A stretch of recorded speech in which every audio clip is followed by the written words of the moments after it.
Oatmeal loves to swim. It's like his entire personality. We currently have a pool of our own at my parents' house that we go to all the time when it's warmer. Right now it's freezing, so he hasn't swam in a while. That's why he looks angry. But a few years ago when we lived in LA, we didn't have a pool of our own. So what we would do is rent pools through apps like SniffSpot and Swimply. 99% of our experiences renting through these apps were amazing. This story is about that 1%. I wanted to wait a few years to share this story online out of respect for the people involved, but I feel like enough time has passed, so I'm gonna tell it to you today.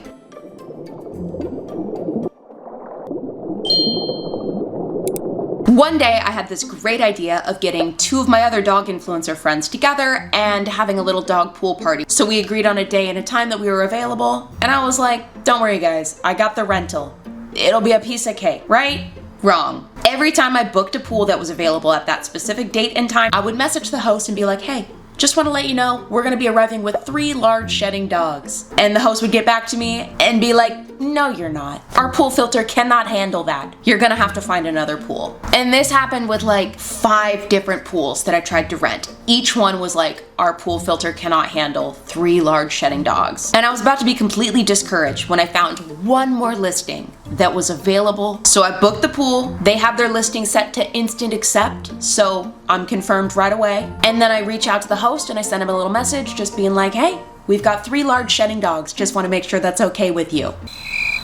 Nothing. No response, which isn't entirely out of the ordinary. There have been many times where I have booked a pool through the app, the host instantly accepts because they have that set for their profile. Their instructions say just let yourself in through the back gate, and I do, and it's totally fine, and I never interact with the host one time. So I want to emphasize that this was not out of the ordinary. We are now 2 days out from the pool booking, and I send the host another message just being like, hey, just want to double check that this is okay. Nothing. Which again, wasn't out of the ordinary. In my mind, it's full steam ahead. I'm like, okay.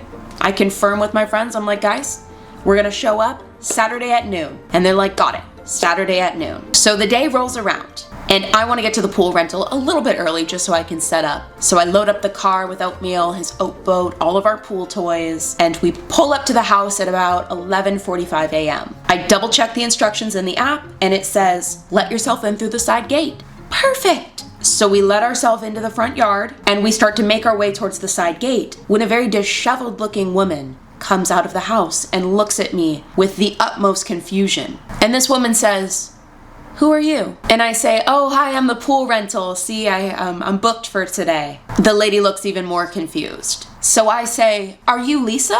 Which is the host's name on my pool booking. And the woman goes, no, I'm her daughter. Lisa passed away a few days ago in the pool, and we just found her last night. And like, as she's saying this, like a group of more disheveled people come out on the front porch to see what's going on. People that I can only assume to be members of this grieving family. So immediately I'm in shock for a few different reasons. The first being that I was literally about to let myself into this person's backyard. Oatmeal probably would have immediately jumped into the pool. I might have done a little cannonball myself. It was a hot day. And if these people were to have come out and told me this information after I'd already touched the water of the pool, I think I would have had a severe panic attack. Because from what they described, this woman had been in the pool for multiple days, no longer with us, until finally someone came and discovered her body. So she was just, and I'm sorry for lack of better words, marinating in this pool for multiple days. That's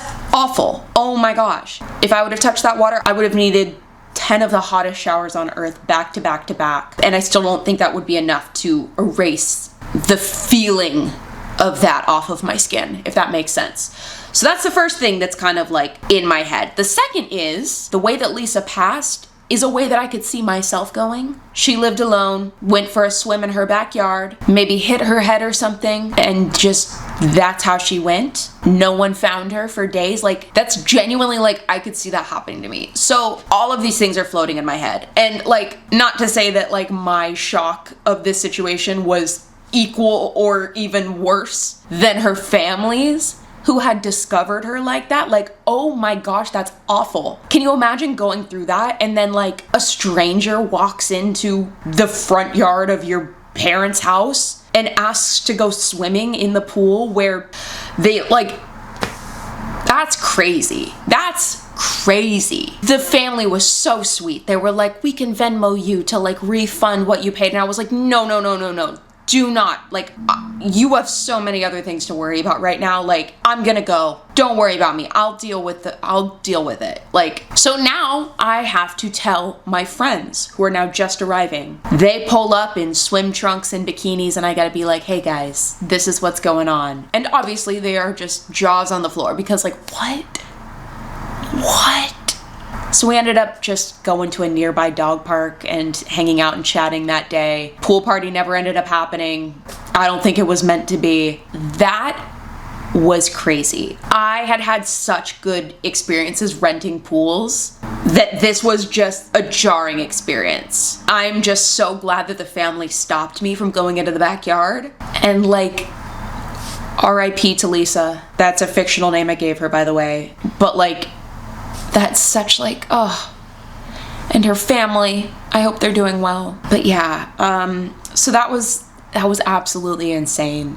I literally like forgot that happened up until like a few weeks ago when I was talking to my sister. She was like, remember when that happened to you? And I was like, oh my gosh, yeah. I like blocked it out because I was like, what was that? So that's my story. Thank you for listening. Be safe around pools, because yikes. I have rented pools since then. That has never happened again. Thank goodness. Just want to say, like, don't be scared to use these apps, but don't just take an automatic acceptance of a booking as like the person's still alive, because that might not be the case. Yeah. Thanks for watching.